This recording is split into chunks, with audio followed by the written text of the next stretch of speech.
feedback can feel uncomfortable, and not because it breaks you, but because it stretches you. Hello, my name is Lucy Macridis, and I am voiced by Lucy, your go-to voice for impactful storytelling and dynamic delivery. Hi, this is Lucy, your clarity coach, and this is Tuesday Talks at 3.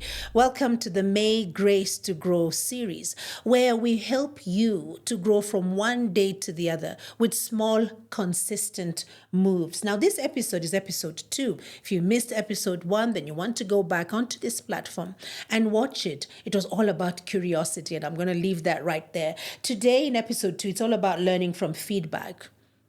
There's that word again. And like I said in my intro, feedback can feel very uncomfortable.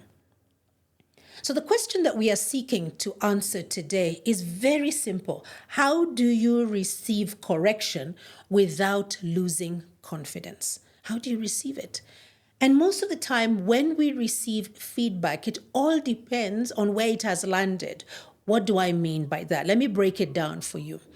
If you are in the throes of proving yourself because you feel that you don't belong into this room and then you get feedback, that can come across as very uncomfortable. However, if we pivot that and you're in a space of growing, we talked about the learning lifestyle in episode 1. If you are in that space of growing and then you receive feedback, you're like, tell me more. Right, so how does it look like from this angle? How can I improve this?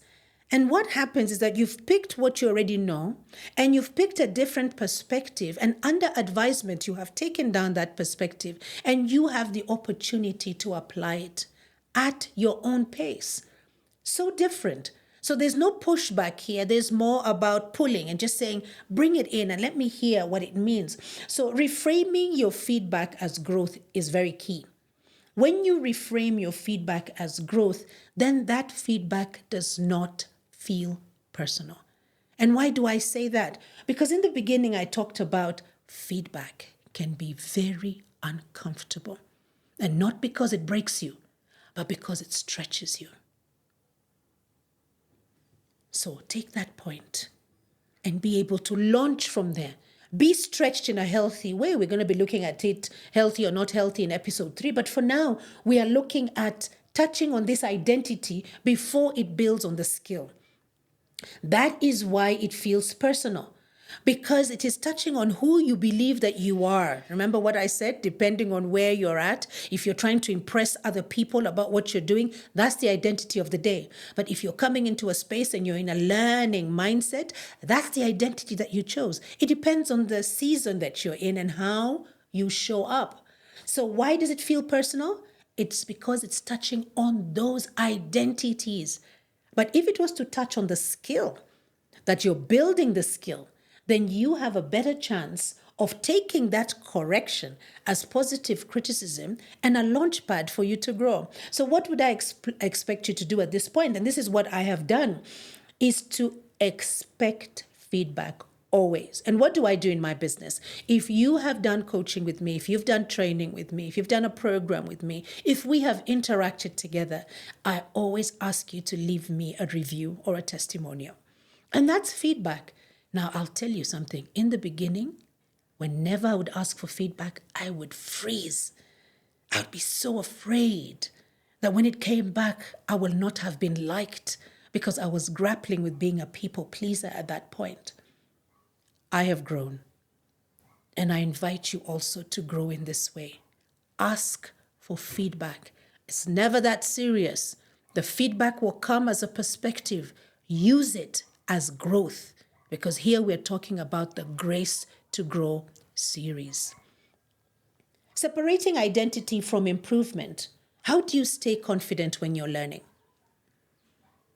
The confidence usually comes from a point of knowing before it even happens. That means you know the known.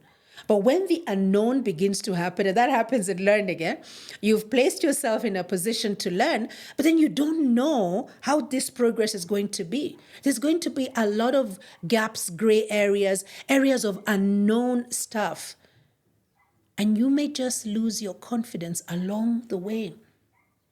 And just like it says here, separate that identity and look at how you're building up on this skill.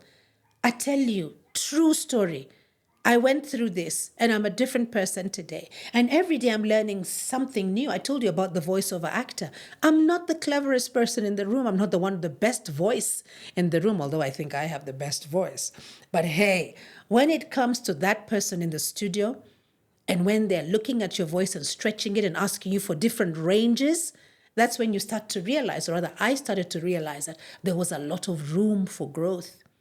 And therefore, I sit at the feet of those who've gone ahead of me with a learning mindset. But we talk about separating identity from improvement. So once you remove your identity from the improvement and just concentrate on the skill, you have a better chance of building up and of learning from this feedback.